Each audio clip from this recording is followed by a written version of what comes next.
Assalamualaikum warahmatullahi wabarakatuh. Jumpa lagi bersama Abi.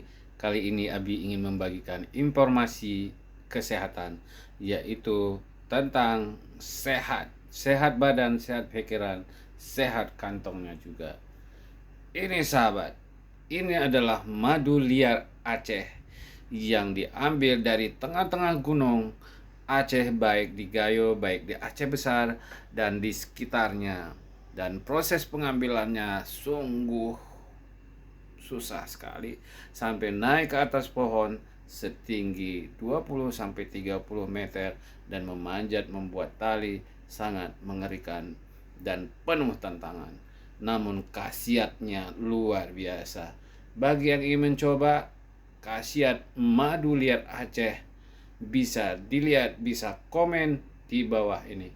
Yuk kita pesan madu liar Aceh.